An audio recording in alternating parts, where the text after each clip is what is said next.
पहला पाठ मलाकी का ग्रंथ अध्याय 3 पद संख्या 1, 4, 23 से 24 तक।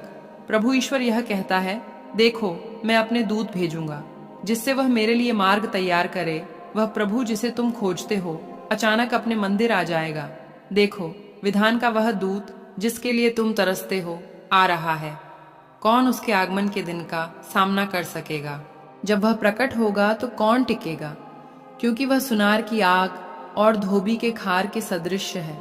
वह चांदी गलाने वाले और शोधन करने वाले की तरह बैठकर लेवी के पुत्रों को शुद्ध करेगा और सोने चांदी की तरह उनका परिष्कार करेगा। तब वे योग्य रीति से ईश्वर को भेंट चढ़ाएंगे और प्रभु ईश्वर प्राचीन काल की तरह यूदा और यरूशलेम की भेंट स्वीकार करेगा। देखो उस महान एवं भयानक दिन के पहले, प्रभु के दिन के पहले, मैं नबी एलियाह को तुम्हारे पास भेजूंगा।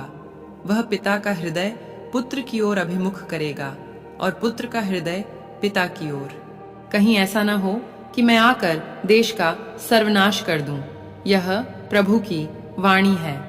ईश्वर को धन्यवाद।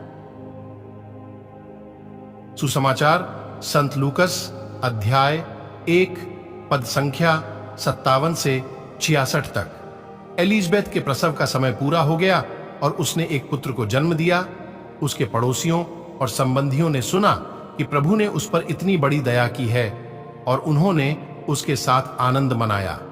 8वें दिन वे बच्चे का खतना करने आए। वे उसका नाम उसके पिता के नाम पर जकरियस रखना चाहते थे, परंतु उसकी मां ने कहा, जी नहीं, इसका नाम योहन रखा जाएगा।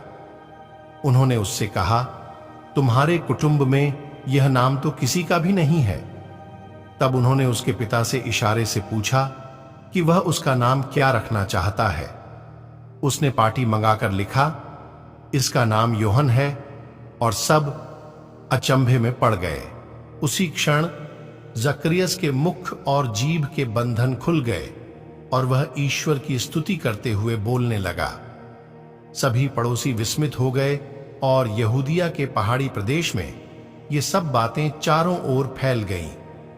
सभी सुनने वालों ने उन पर मन ही मन विचार कर कहा, पता नहीं यह बालक क्या होगा। वास्तव में बालक पर प्रभु का अनुग्रह बना रहा। यह प्रभु का पवित्र सुसमाचार है। हे ख्रीस्त, तेरी स्तुति हो।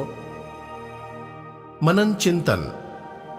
एलिजाबेथ आज के सुसमाचार पाठ में प्रमुख पात्र है जो योहन के जन्म का विवरण है।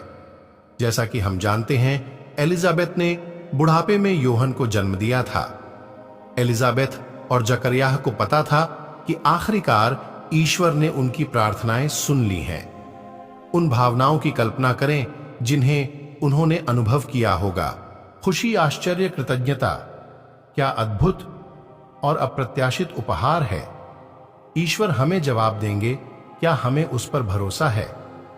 यह वह विशिष्ट उत्तर नहीं हो सकता जिसकी हम अपेक्षा करते हैं, लेकिन ईश्वर हमें उपहार देगा और हम पर अनुग्रह करेगा।